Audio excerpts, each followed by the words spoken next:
الذین اذا انفقوا لم یسرفوا ولم یقتروا، اللہ پاک نے اپنے پسندیدہ بندوں کی نشانیاں جہاں ذکر فرمائی ہیں، اپنے محبوب بندوں کی علامتیں ذکر فرمائی ہیں، ان علامتوں میں سے ایک علامت اور نشانی یہ ہے کہ جب وہ خرچ کرتے ہیں، والذین اذا انفقوا، جب خرچ کرتے ہیں، لم یسرفوا، خرچ میں فضول خرچی نہیں کرتے، اسراف نہیں کرتے، اور ولم یقتروا، بخل سے بھی کام نہیں لیتے، وکان بین ذالک قواما، اور وہ اعتدال کے ساتھ درمیانہ روی سے خرچ کرتے۔ پھر پیارے پیغمبر صلی اللہ تعالیٰ علیہ وسلم نے اپنی مبارک حدیث میں اس مضمون کو اس طرح سے ذکر فرمایا، الاقتصاد فی المعیشہ،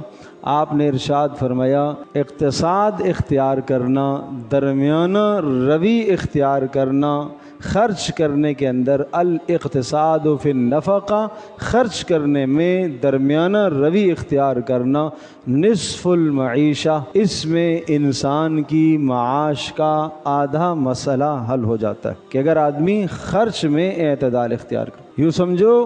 کہ ایک آدمی اگر قلاش ہے، فقر و فاقے میں مبتلا ہے، تنگ دستی میں مبتلا ہے، اور مال کی کمی میں مبتلا ہے، تو پیارے پیغمبر صلی اللہ تعالی وسلم نے ایسے حالات میں کیا حل سمجھایا کہ وہ اعتدال اختیار کرے۔ جب اعتدال اختیار کرے گا تو سمجھ لیں کہ اس کی آدھی پریشانی تو وہاں سے دور ہو گئی، اس کی آدھی مشکل تو وہاں سے حل ہو گئی۔ لوگ آتے ہیں، جناب اتنا قرضہ ہو گیا، میں اتنے کا مقروض ہو گیا، اور گھر میں بڑی تنگی آ گئی ہے۔ سوال یہ ہے کہ یہ قرض آنا یا اتنی تنگی آنے کے باوجود بھی کیا ان کے گھر کے خرچ میں اعتدال ہے؟ اگر گھر کا خرچ آپ پوچھیں تو خرچ میں بے اعتدالی۔ ہاں، یہ ضرور تمنا کریں گے کہ کوئی وظیفہ بتا دیں، یہ ضرور تقاضا کریں گے کہ کوئی دعا بتا دیں، دعا بھی بتا دی، وظیفہ بھی بتا دیا، پھر بھی معاملہ حل نہیں ہو رہا، اس لیے کہ جو عمل تھا وہ عمل نہیں کیا۔ صرف اور صرف اس دعا سے،